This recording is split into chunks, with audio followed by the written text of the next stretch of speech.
Hello, welcome to another Koala in the Basement video. Today we have little dude with us.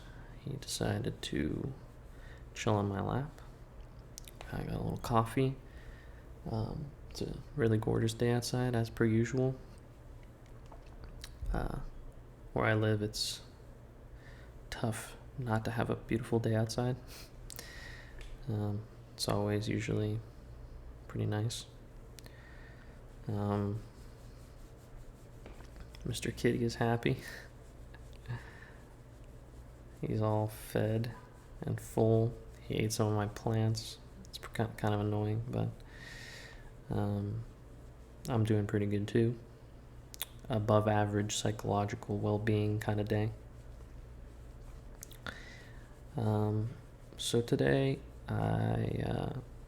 after thinking about what to talk about, which is becoming somewhat difficult, I suppose. It's like finding a topic every day, because sometimes rambling about nothing, you still need like something to talk about, right? Anyway, I decided to talk about risk. Now, what I mean by that, risk can be something that we find in many different forms across many different mediums or paths or whatever you want to call it in life, right? There's risk in gambling, there's risk in investing, there's risk in day-to-day activities, just going for a drive in our car. That's risk. So the reason why I came up with this idea is because I recently invested a little bit into Shiba, the Shiba coin. I did it kind of without doing too much research. I just knew it was a meme coin, and that I'm sure that, if Elon tweeted something, and he ended up tweeting something. And so I made some money. It's cool. But what I realized is that I chose a much smaller amount to risk than what I was able to risk, I guess you could say. I could have invested a lot more into it, right? And I didn't really necessarily have much reasoning. I guess it was just kind of like, oh, let me just put a little bit in and see what happens kind of thing, right? What I should have done is put more. And why would I want to do that, right? Well, what if I lost all that money, right? Well,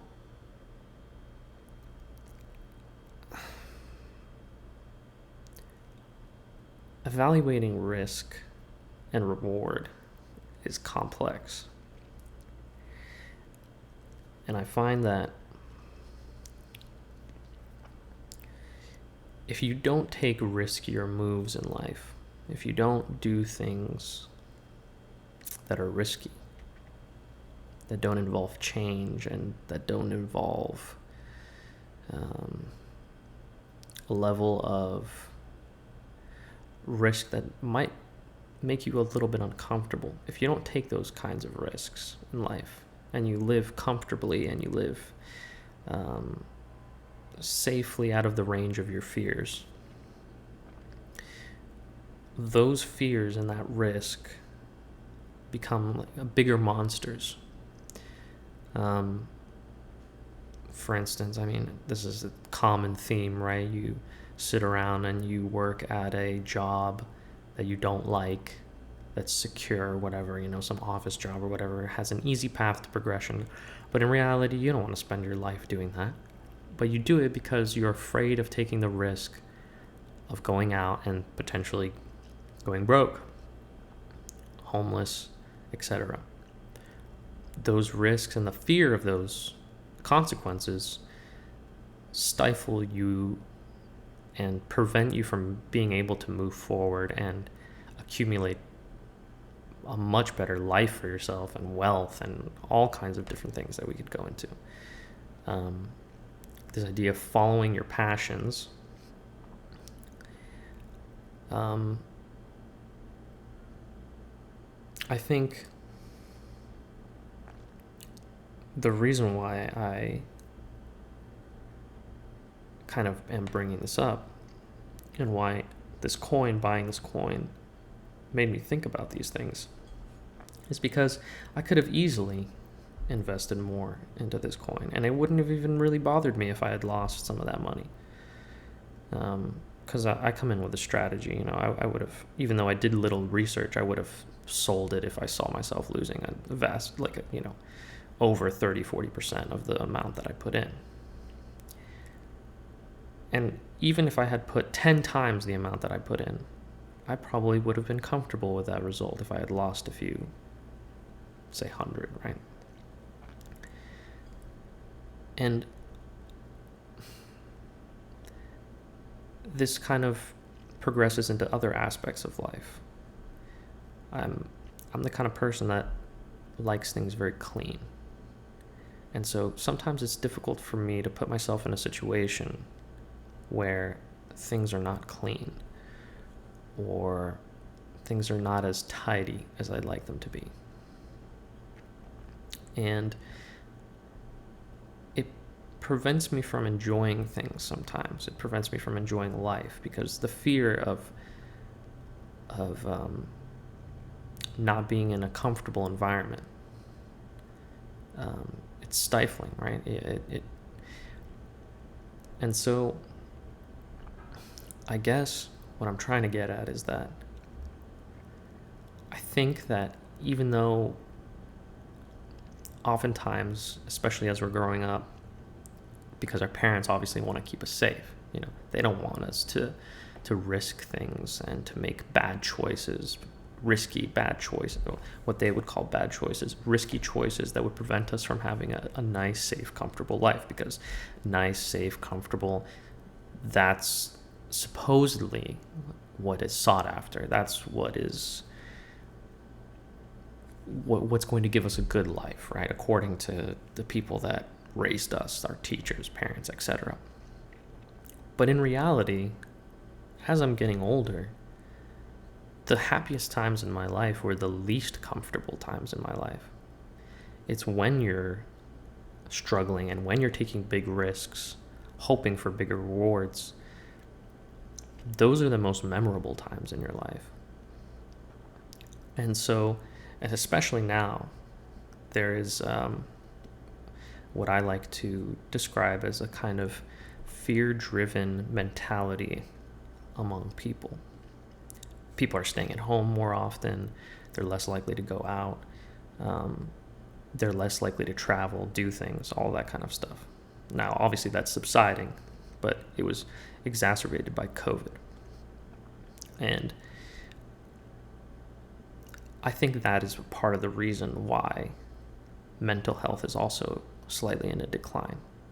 Because giving into your fears and giving into this idea of safety and comfort first over change and higher reward,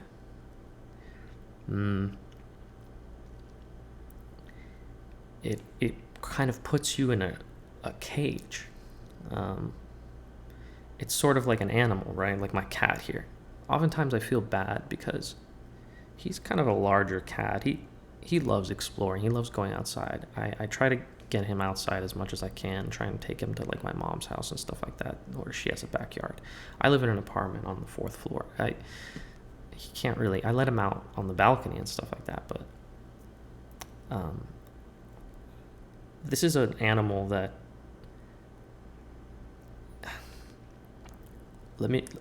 I guess the reason why I feel bad sometimes is that he doesn't get to explore as many things. And it's riskier, obviously. Cats in the wild generally live, I believe, 5 years, if I'm not mistaken. But a domesticated cat can live anywhere between 15 to up to 30 years. But what's the trade-off for this animal? It's safety and comfort with low risk. But the reward, But the reward is arguably much greater. They get to explore, they get to, make little kittens, they get to conquer territory, and life-threatening situations, even, like parasailing, or like the bodysuit gliding, jumping off a really tall mountain and gliding in the bodysuit. Those are very risky things. And oftentimes people say, why would anyone do that? Why would anyone do that? It's because the reward of experiencing something like that in those people's eyes is greater than the risk even to their own lives. So I guess at the end of the day, what I'm trying to say is that we all have a choice, and we all weigh our risks, and we all weigh the rewards associated with those risks. And I think that in order to have a meaningful, exciting life, we have to take bigger risks. And I think that, and even just talking to more people, right? Like, sometimes I see that it's difficult for people to make friends. And the fear of communicating with a stranger is, what are they going to think about me? All these things. It prevents you from making new connections with people. And I myself have that issue. And, and the reason why I'm talking, I'm not perfect. I don't take that many risks. I mean, there are certain risks that I take, obviously. Oftentimes, I would say that people even would say that the choices that I've made in my life have been fairly risky in relation to, relative to other people, or other people around me, or whatever you want to call it, or just in general. But even for myself, I find that it's not enough. I fear that, I feel that fear keeps me from doing certain things that I think would be enjoyable if I didn't let it control me, I suppose. And what is the ultimate, well, not ultimate, but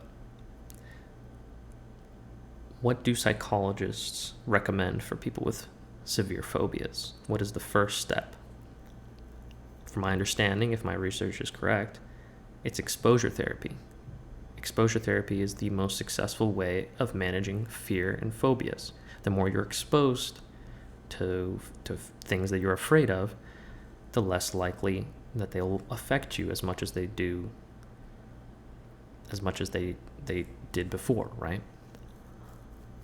So I think what we have to do is that we have to force ourselves to have the courage to put ourselves into risky situations, into situations that we're afraid of, in order to extract a better or extract a great reward, a more fulfilling life in general. So yeah,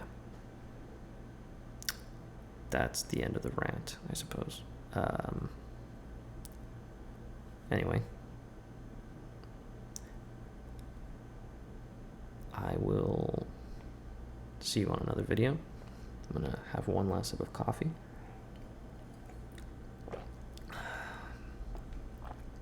Peace.